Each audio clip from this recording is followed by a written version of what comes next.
오늘은 잠언필상 33일차가 되는 날입니다. 잠언필상 33일차에는 참 생명, 은혜를 얻게 하는 지혜에 대해서 나와 있습니다. 지난일에 보셨겠지만 잠언필상 32일차에는 바른 생각이 바른 인생을 수확한다라는 제목으로 말, 게으름, 재물에 대한 훈계였고요.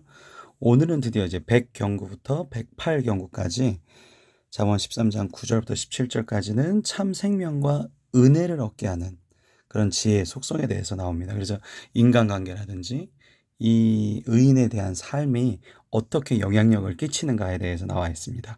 9절부터 보시면 그래서 그 첫 주제절이 빛이라는 것으로 시작하죠.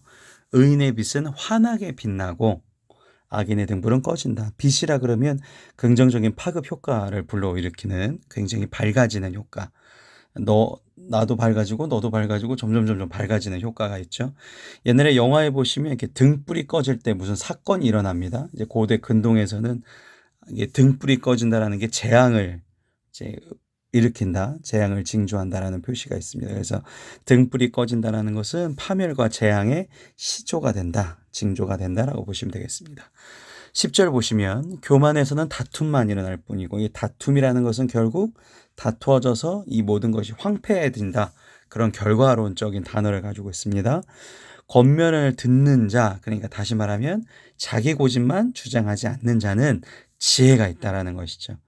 그러니까 누구나 사람은 자기 고집이 있습니다. 하지만 자기 고집만 주장하지 않는 것은 하나님의 지혜를 배운 사람인 것이죠.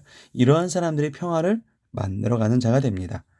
11절입니다. 망령되어 얻는 재물, 이 망령되이 얻는이라는 이 망령되어라는 뜻에 증기안개라는 원어 뜻이 있습니다. 그러니까 허무하게 사라져 버린다라는 것이죠. 그러니까 내가 운 좋게 망령되어 얻은 재물들은 이제 허무하게 사라져 버릴 수 있는데 손으로 모은 것, 그러니까 손이라 그러면 항상 정상적인 수고와 노력 그런 것으로 모은 것은 이 재물은 늘어갈 수 있는 바탕이 된다. 그러니까 우리가 이 재물이라는 것이 이제 뭐 돈만 얘기하는 것이 아니고요. 뭐 명예라든지 인기라든지 내 가족이라든지 모든 게 다 포함이 되는 것인데 정상적인 수고와 노력으로 모은 것은 다 하나님께서 알고 계시기 때문에 더 베풀어 주신다라는 것이죠. 12절 보시겠습니다. 소원에 관한 얘기입니다. 소망이 더디 이루어지면 그것이 마음을 상하게 하거니와 소원이 이루어지는 것은 곧 생명나무라라는 건데 11장 30절에도 나왔죠. 얼마 전에 생명나무, 그러니까 사람이 얻는 것은 뭐 인간이라 이래갖고 의인은 생명나무의 열매야 아마 이런 구절이었던 것 같은데요. 그러니까 의인에 대한 지혜, 그 지혜를 받는 것이 생명과 활력의 원천이 되고 실제로 이 12절은 소망이 이루어지지 않아도 내 마음을 상하게 하지 말고 인내로서 기다리라라는 뜻으로 해석할 수도 있습니다. 그러니까 악인들은 어차피 그 소원이 안 이루어지기 때문에 마음이 상하지만 의인들은 어차피 이루어지게 돼 있기 때문에 인내로 기다리라라는 것이죠. 물론 그 소원이 하나님 공의에 합당하셔야 되겠죠. 13절입니다. 말씀을 멸시하는 자는 자신에게 패망을 이루고 이 패망, 그러니까 결국 그 자신이 그 자신이라는 뜻이 한글 성경에는 이제 삭제가 되어 있는데 원어 성경에는 그 자신이라는 뜻이 로라는 뜻으로 이제 되어 있는데요. 그러니까 이 패망이라는 것이 말씀을 멸시하게 되는 사람들은 자기 자신이 파괴되어진다라고 보시면 되겠습니다. 그리고 계명을 두려워하는 자는 상을 받는다. 그러니까 결론적인 요점은 내 어떠한 노력, 내 자의적 노력 이전에 하나님의 말씀에 귀 기울이는 것이 첫 번째, 하나님의 말씀을 듣는 것, 지혜를 구하는 자가 첫 번째 조건이 되겠습니다. 그래서 이 14절에 지혜 있는 자, 여기서 지혜 있는 자는 좀 특별한 의미입니다. 전문적인 지식 있는 사람을 뜻하거든요.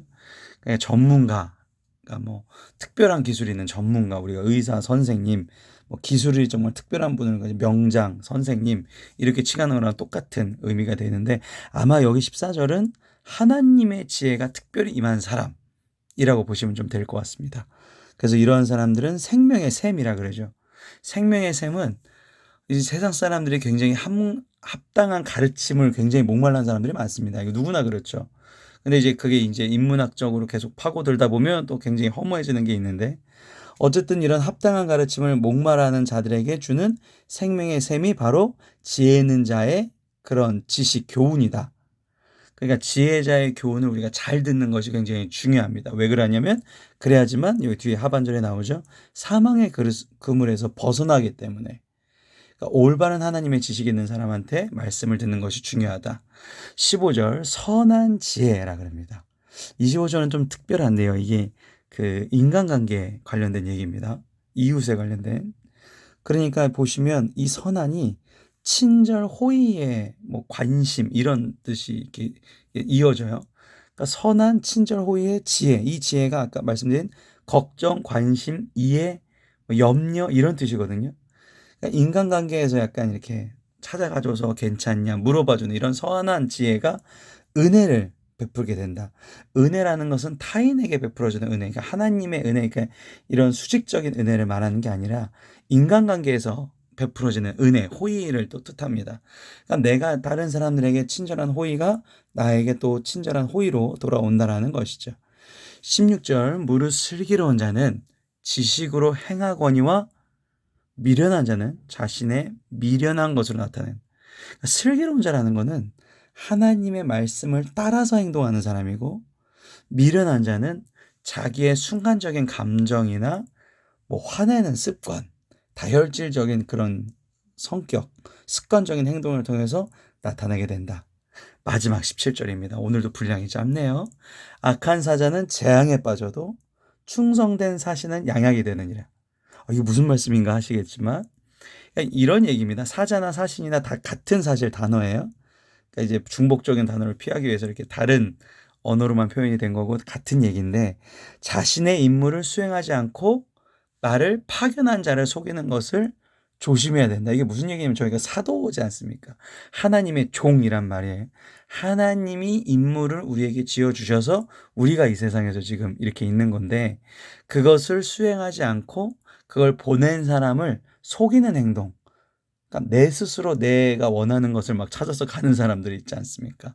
하나님의 뜻을 따라서 가는 사람이 돼야 되지, 내 안에 있는 욕망을 이루기 위해서 사는 사람이 되시면 안 되겠죠. 자신의 임무를 수행하지 않고 파견자를 속이는 것을 조심하시기 바랍니다. 지금까지 윤희환 목사였습니다. 수고하셨습니다.